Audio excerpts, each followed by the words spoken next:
Assalamualaikum warahmatullahi wabarakatuh. Perkenalkan, nama saya Ida Rohayani dengan NIM A1A12340. Nah, kali ini saya akan membahas tentang pengaruh konsumsi rumah tangga dan pengeluaran pemerintah terhadap pertumbuhan ekonomi di Indonesia. Yang kita bahas yang pertama itu adalah konsumsi rumah tangga. Konsumsi rumah tangga didefinisikan sebagai seluruh penyaluran yang dilakukan oleh rumah tangga untuk membeli barang dan jasa guna memenuhi kebutuhan hidup sehari-hari. Menurut Mangkiu, konsumsi merupakan bagian sebesar dari permintaan agregat yang terdiri atas pengeluaran rumah tangga untuk membeli bahan tahan lama dan barang tahan tidak lama, dan jasa. Yang kedua itu pengeluaran pemerintah. Pengeluaran pemerintah merupakan instrumen fiskal yang memiliki peran strategis dan mendorong pertumbuhan ekonomi, khususnya di negara berkembang seperti Indonesia. Menurut teori Keynes, pengeluaran pemerintah dianggap sebagai salah satu komponen utama pemerintah agregat. Menurut teori ini, mereka memiliki kemampuan untuk meningkatkan aktivitas ekonomi melalui perkembangan belanja di bidang infrastruktur, pendidikan, dan kesehatan. Selanjutnya, hubungan antara variabel konsumsi rumah tangga, pengeluaran pemerintah, dan pertumbuhan ekonomi di Indonesia. Konsumsi rumah tangga dan pengeluaran pemerintah memiliki hubungan yang paling memperkuat dalam mendorong pertumbuhan ekonomi di Indonesia, di mana konsumsi rumah tangga memiliki pendorong utama karena kontribusinya yang besar terhadap PDB. Sedangkan pengeluaran pemerintah berperan menjaga daya beli dan aktivitas ekonomi melalui kebijakan fiskal yang efektif.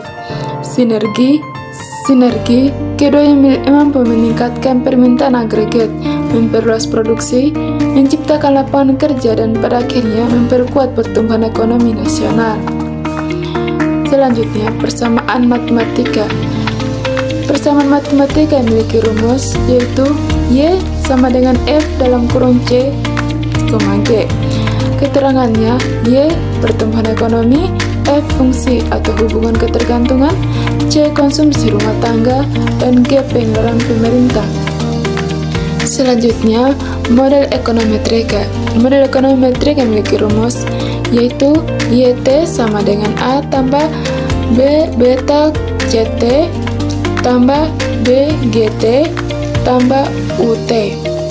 Nah, itu artinya YT memiliki arti pertumbuhan ekonomi di Indonesia pada periode dalam persen, CT itu memiliki arti konsumsi rumah tangga, GT memiliki arti pengeluaran pemerintah, A memiliki arti konstanta, beta memiliki arti koefisien regresi yang memiliki menunjukkan besar pengaruh konsumsi rumah tangga terhadap pertumbuhan ekonomi, dan UT memiliki arti RT. Selanjutnya, analisis data. Analisis data memiliki rumus, yaitu YT sama dengan A tambah beta 1 CT tambah beta 1 GT ET. Nah, itu memiliki arti YT sama dengan artinya pertumbuhan ekonomi pada periode, CT memiliki arti konsumsi rumah tangga, GT memiliki arti pengeluaran pemerintah, dan A memiliki arti konstanta, beta 1 memiliki arti koefisien regresi, dan ET memiliki arti error term. Nah, selanjutnya itu kita akan membahas tentang uji asumsi klasik. Nah, uji asumsi klasik ini ada beberapa. Yang pertama itu uji normalitas data. Pada uji normalitas dapat dilihat dalam gambar ini. Uji normalitas residu dilakukan untuk mengetahui apakah data residual dalam model regresi berdistribusi normal atau tidak. Berdasarkan hasil uji yang ditampilkan pada gambar ini, diperoleh nilai Jar-Guevara sebesar 125,9680 dengan probabilitas value sebesar 0,000 karena nilai probabilitas tersebut lebih kecil dari taraf signifikan, yaitu 0,05, maka dapat disimpulkan bahwa residual tidak berdistribusi normal.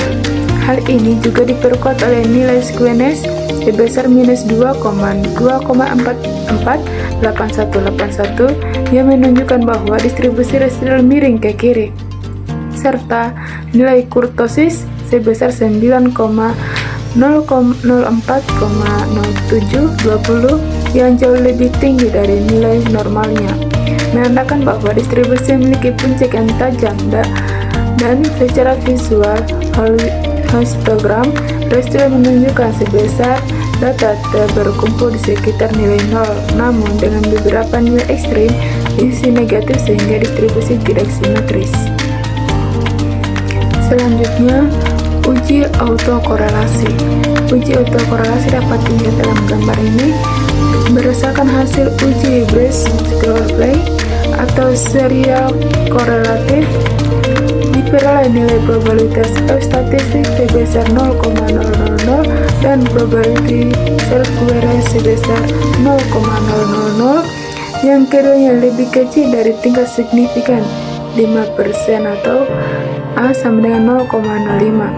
Dengan demikian, hipotesis 0 yang menyatakan tidak ada autokorelasi hingga leg kedua ditolak. Hal ini menunjukkan bahwa dalam model regresi terdapat autokorelasi, yaitu adanya korelasi antara error pada suatu periode dengan error pada periode sebelumnya. Keberadaan autokorelasi mengindikasikan bahwa asumsi klasik regresi linear belum terpenuhi, sehingga estimasi parameter yang dihasilkan berpotensi menjadi tidak efisien dan dapat mempengaruhi keakuratan hasil uji statistik.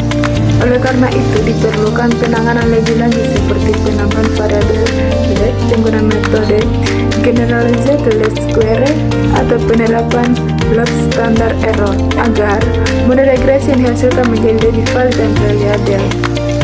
Selanjutnya, uji multikolinearitas data. Dapat dilihat dalam gambar ini, hasil pengujian menunjukkan bahwa nilai VAV pada setiap variabel independen diperoleh nilai lebih kecil dari 10, maka dapat disimpulkan bahwa asumsi uji multikolinearitas data sudah terpenuhi. Selanjutnya, uji heterokedastisitas data. Dapat dilihat dalam gambar ini, berdasarkan hasil uji heterokedastisitas, Y diperoleh pada probability X statistik sebesar 0,0024 dan probabilitas C square sebesar 0,0051 yang seluruhnya lebih kecil dari tingkat signifikans 5% atau A sama dengan 0,05. Dengan demikian, hipotesis 0 yang menyatakan tidak adanya heterokedastisitas dalam model regresi ditolak. Hal ini menunjukkan bahwa model regresi mengalami heterokedastisitas, yaitu kondisi di mana variance error tidak konstan pada seluruh pengamatan. Keberadaan heterokedastisitas mengindikasikan bahwa asumsi klasik regresi linear telah dilanggar sehingga estimasi parameter dengan metode ordinary least square menjadi tidak efisien dan berpotensi menghasilkan standar error yang bias. Oleh karena itu, diperlukan penanganan lebih lanjut seperti penggunaan double standard error, transformasi data, dan metode estimasi alternatif agar hasil analisis regresi menjadi lebih reliable. Selanjutnya, analisis bersama regresi dapat dilihat dalam gambar ini. Berdasarkan hasil output, regresi diperoleh konstanta sebesar 6,238, yang berarti bahwa ketika konsumsi rumah tangga dan pengeluaran pemerintah dianggap konstan, pertumbuhan ekonomi pada kisaran 6,24% dan nilai signifikan secara parsial. Konsumsi rumah tangga memiliki koefisien negatif sebesar minus 1,13 dengan nilai probabilitas 0,1308, sehingga tidak berpengaruh signifikan terhadap pertumbuhan ekonomi. Sedangkan pengeluaran pemerintah memiliki koefisien positif sebesar 3,86 dengan probabilitas 0,3637 yang juga tidak signifikan secara simultan. Berdasarkan nilai probability F statistik sebesar 0,0576 yang lebih besar dari 0,05, dapat disimpulkan bahwa konsumsi rumah tangga dan pengeluaran pemerintah bersama-sama tidak berpengaruh signifikan terhadap pertumbuhan ekonomi pada tingkat kepercayaan 95%, meskipun hampir signifikan pada taraf 10%.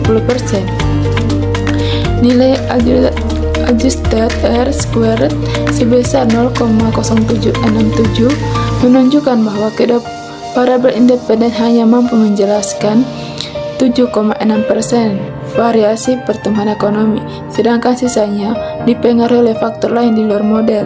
Selain itu, nilai Durbin Watson yang rendah mengindikasikan adanya kemungkinan autokorelasi pada data sehingga model masih memerlukan perbaikan. Kesimpulan dari materi yang saya bawakan yaitu penelitian periode 2018 sampai 2023 menunjukkan bahwa konsumsi rumah tangga dan pengeluaran pemerintah belum berpengaruh signifikan terhadap pertumbuhan ekonomi Indonesia karena konsumsi cenderung bersifat konsumtif dan belanja pemerintah belum efektif mendorong aktivitas produktif.